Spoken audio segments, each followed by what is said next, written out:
Yo, it's Sway. Sway. Sway. Sway. Sway. Sway. Sway. In the morning. In the morning. In the morning. In the morning. In the morning. In the morning. Only on Shade 45. Wake your fuck ass up. Yeah. Bitches. I have a quick story to tell. I was out in LA auditioning for Josie and the Pussycats. Didn't get the part, DJ Wonder, but I'll tell you why in another life. I was going in to see this casting director, Joseph Middleton. Look him up if you don't believe me.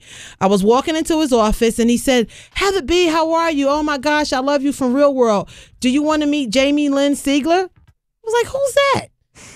He was like, "You don't know who Jamie Lynn Sigler is?" I was like, No, I'm good. I'm here to read for the part." So he walked out.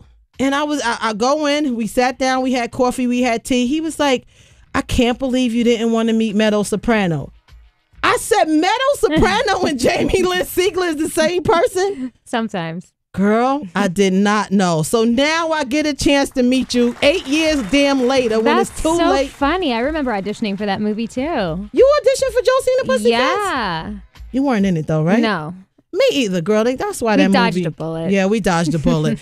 Citizen, she's here. Jamie Lynn Sigler, welcome. Thank you so much for coming. Thank you for having me. Yeah, that's my Jamie Lynn Sigler story. So it made me pay attention more to who people were, like when the names come. I'm a big fan of The Sopranos, of course. I know you hear this 50 million times. That's okay. But you like it? Oh, why wouldn't I? I mean, it was a great part of my life, and I was really lucky to be a part of it. So I think it would be kind of wrong of me to ever get sick of hearing that. That's good. Is there any other show you wish you would have been on or have done? I mean, The Sopranos is a staple. That's not going anywhere. Yeah. I mean, honestly, the other show that I wanted to be on after Sopranos was Entourage. Which you were. Which I was for a year and a half. So I got pretty lucky. Now, wait a second. You were dating someone on the show and in real life? Yes, that happened. Yeah, which sometimes happens. We can talk about that? I mean, it was public, but you know. Yeah. Well, no, don't worry. Up next, citizens, we're coming back. We're going to hear about this. Jamie, all right, before we talk about the show, we were talking about if you could be on another show or if you could have done another show, what would have been? You said Entourage, and I was like, oh, yeah, she used to date Turtle. What, Jerry? What's his name? Jerry Ferrara. What was that like? Well, we met, I mean, we knew each other kind of, but I mean, it was fine. I mean, it was nice. Yeah. It was, it was a good time and we're still friends. And, nice. But I always wanted to be on the show, and because I was on Sopranos at the same time, they wouldn't let me. So as soon as it was done, I was supposed to just do a one-off cameo like a bunch of other actors have done. And it was kind of out there. If anyone remembers my first episode, it was kind of ridiculous. So I was willing to sort of poke fun at myself and sort of this idea of who I was. Right.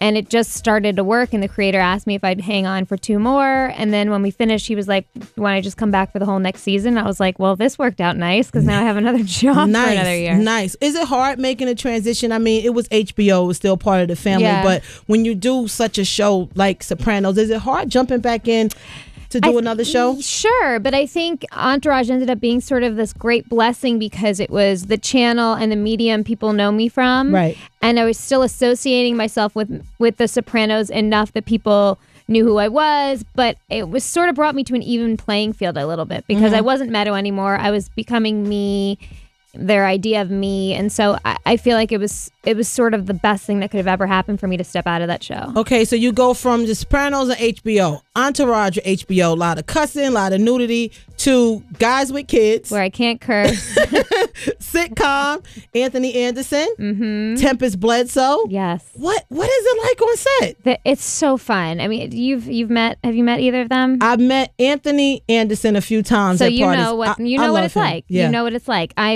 He's one of my favorite people ever. It's so much fun, and it's, we're all having a great time. This sitcom life is awesome, and I feel super lucky because I've got to do a lot of different types of gigs now when it comes to TV, and we can't curse because of the kids. We have a swear jar. Anthony I think puts $100 bill every week just to be like, this is what it's going to be. So take it. How hard did you have to audition? Or do at this point in your career, people just sort of walk you right in? No, I had to audition because this type of comedy is not anything I've done before. But Jimmy Fallon, who's our executive producer, sort of championed me. We had met on his show, and as soon as he knew I was into it, he had my back. So Nice. Yeah. Man, I need to tell Jimmy I said what's up. I will. In case he's doing the a show about best. radio people and personalities. He's selling shows left and right, so Yeah, you might I want gotta pitch him talk to something. It's Sway in the morning, only on Shade 45.